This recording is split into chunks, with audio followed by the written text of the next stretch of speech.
का parliamentary board का बैठक है। हम एक ही उम्मीदवार हमको तय करना है, लेकिन हम डेमोक्रेटिक तरीके से कर रहे हैं और आज सब बैठेंगे, आज विचार होगा। विचार होने के बाद आप सबको बता दिया जाएगा। बहुत धन्यवाद। सरकार देती है पहल। देखिए, जो भी ऐसा हुआ उसकी संवेदना हम व्यक्त करते हैं और बिहार में देखिए कि पूर्ण शराबबंदी है। इसी कारण से शराबबंदी लागू किया गया था कि जो गरीब तबके के लोग हैं, जो कमज़ोर तबके के लोग हैं, जिनका पैसा बच्चों को पढ़ाई में जाना चाहिए, स्वास्थ्य में जाना चाहिए, वो पैसा चला जाता है शराब सेवन में। इसलिए माननीय मुख्यमंत्री जी आदरणीय श्री नीतीश कुमार जी ने यहाँ पर शराबबंदी लागू की थी, उन गरीबों के लिए शराबबंदी लागू की थी।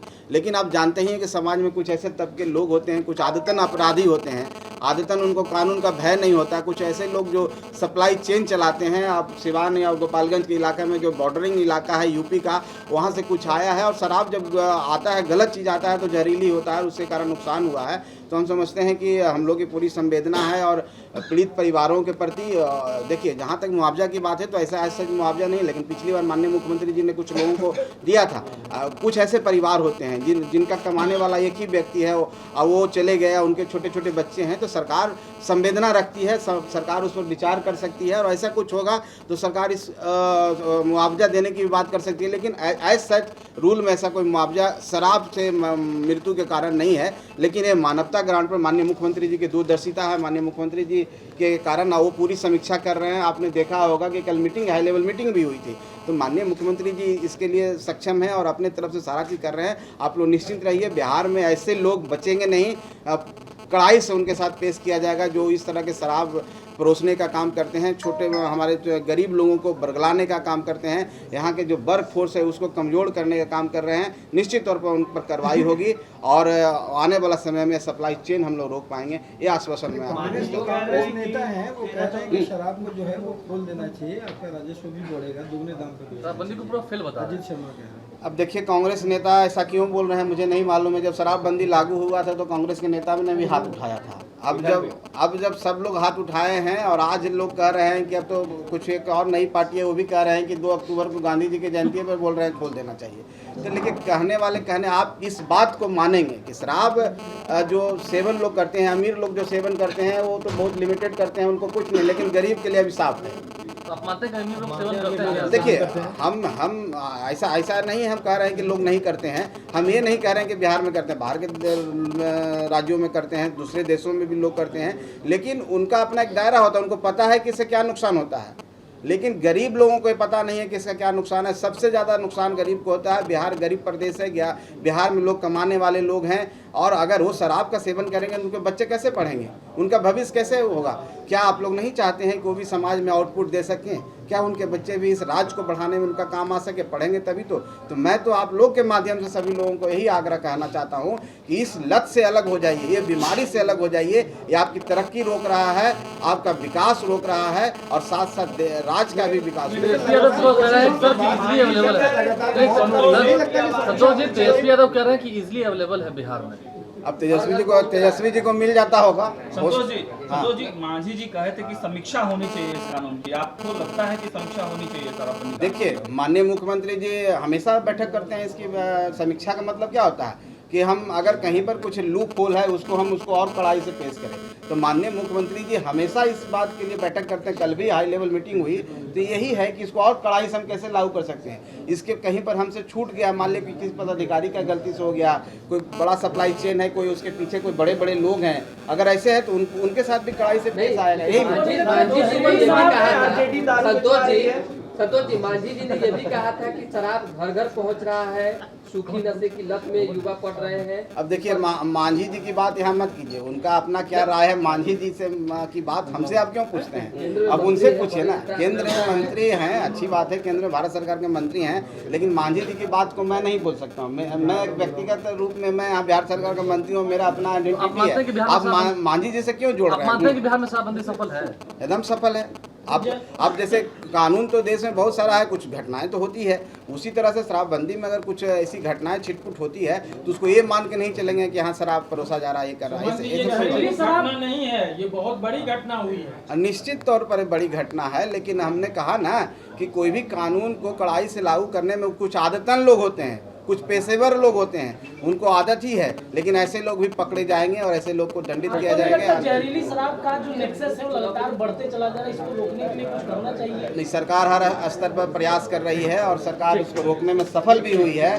ये हम नहीं कह सकते हैं कि ये बढ़ रहा है, बढ़ नहीं रहा है, घट रहा है। कभी कभी एक्सीडेंट, उपचुनाव होना है, उम्मीदवार कौन होंगे? आपदा से रिलेटेड है, आप सबको जानकारी होगा ही कि किस तरह से बिहार आपदा से उभरा है। और बाढ़ आप 2 फेज़ में हमारे यहाँ आया था, एक गंगा में उफान आने के कारण और एक नेपाल से पानी आने के कारण हम लोग बाढ़ को झेले हैं। और कम से कम 30 जिला, बिहार के 30 जिला प्रभावित थे। फर्स्ट फेज़ में आप कहें तो 12 जिला, दूसरे फेज़ में कहें तो 18 जिला के आसपास प्रभावित थे।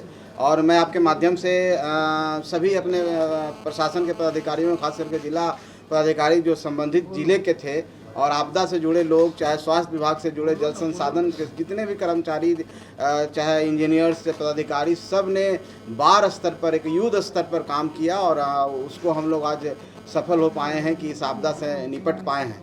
आपको मैं जानकारी देना चाहता हूं कि करीब हम लोग जब बाढ़ का समय था तो हमने माननीय मुख्यमंत्री जी के द्वारा, उनके निर्देशन से और माननीय मुख्यमंत्री जी के कर कमलों के द्वारा पीड़ित जो परिवार हैं उनको पैसा दिया गया। करीब 605 करोड़ रुपया 7,000 के हिसाब से हमने डीबीटी के माध्यम से लोगों को दिया है। फसल क्षतिपूर्ति के लिए हम लोग करीब 491 करोड़ रुपया अभी दिए हैं, अभी भी उसका आकलन चल रहा है। और कहने का मतलब है कि अभी कितने घर टूटे हैं, कितने पशुओं को नुकसान हुआ है, और सब आकलन कर रहे हैं। और हम लोग उसको आकलन करने के बाद जो भी राशि आएगी हम लोग लाभुक के खाते में डीबीटी करेंगे और लोगों को देने का काम करेंगे। हम आपको और भी बता देना चाहते हैं कि इस पूरे फेज़ 1 और फेज़ 2 में 81 लाख से ज़्यादा लोगों को हमने खाना खिलाया है। और हमारे यहाँ 27 राहत शिविर चले हैं, जैसे 11,040 लोगों को हमने राहत शिविरों में ठहराया था और उनको फिर सुरक्षित जगह पर पहुँचा देने का काम किए हैं। एक चीज़ और है कि केंद्रीय टीम हमारे पास आ रही है, जो 7 सदस्यीय केंद्रीय टीम आ रही हैं। श्री पार्थ सारथी जी संयुक्त सचिव गृह मंत्रालय के हैं, उनके द्वारा जो 20 तारीख को, 21-22 को दौरा करेगी बाढ़ प्रभावित क्षेत्रों में, और 22 तारीख को यहाँ ऑफिशियल मीटिंग होगी। उसके बाद आकलन होगा और वो आकलन कर करके केंद्र सरकार को भेजा जाएगा। लेकिन हम लोग अपने तरफ से 3,638.58 करोड़ रुपया का डिमांड किए हैं। ये हमारा ऐसा आकलन है कि हम लोग 3,638.58 करोड़ रुपया का हमने एक डिमांड केंद्र सरकार के पास भेजा है। और उसी डिमांड के आलोक में केंद्रीय टीम आ रही है और वो आकलन करेगी अपने स्तर से, और आकलन करने के बाद वो हम लोग को जो भी राशि उपलब्ध होगा, हम लोग आगे जो जिनका घर का क्षति हुआ, पशु का क्षति हुआ, और भी रिहेबिलिटेशन प्रोग्राम चल रहा है, वो सब काम हम लोग करेंगे।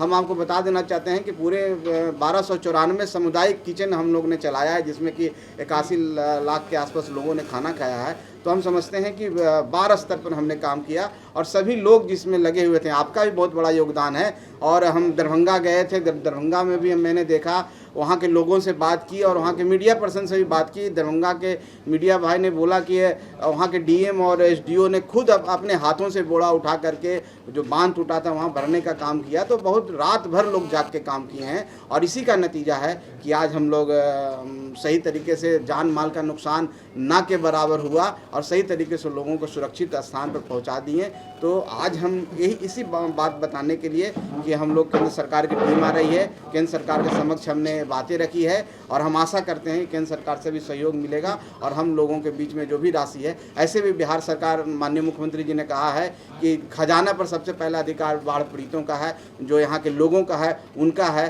तो हमारे स्तर से, स्टेट के स्तर से कहीं पर कोई दिक्कत नहीं है। माननीय मुख्यमंत्री जी खुद इसका मॉनिटरिंग करते हैं और दरभंगा गए हैं और भी जगह हवाई सर्वेक्षण किए हैं और कहीं भी कुछ होता है तो राशि पहुँचाने के लिए सबसे ज़्यादा तत्पर, प्रोएक्टिव रहते हैं। और हमारे एसीएस हैं प्रत्यय अमृत जी, वो बीमार होने के बावजूद भी हमने देखा है कि वो फील्ड में घूमे हैं, डेंगू से उबर पाए हैं। तो हम समझते हैं कि कलेक्टिव एफर्ट के कारण, जल संसाधन के इंजीनियर्स हों, जितने माननीय मंत्री हैं, सबके कलेक्टिव जो रिस्पॉन्सिबिलिटी थी और उसके एफर्ट के कारण हम लोग बाढ़ से निजात पा चुके हैं। आज के समय में हम समझते हैं कि पानी सब जगह उतर चुका है। एनडीआरएफ की टीम और एसडीआरएफ की टीम भी लगी हुई थी, करीब 32-34 टीमें लगी हुई थी, वो सब अब वापस आ गई है। हम लोग अभी राशन जो खाना सामुदायिक किचन वगैरह था बंद हो चुका है।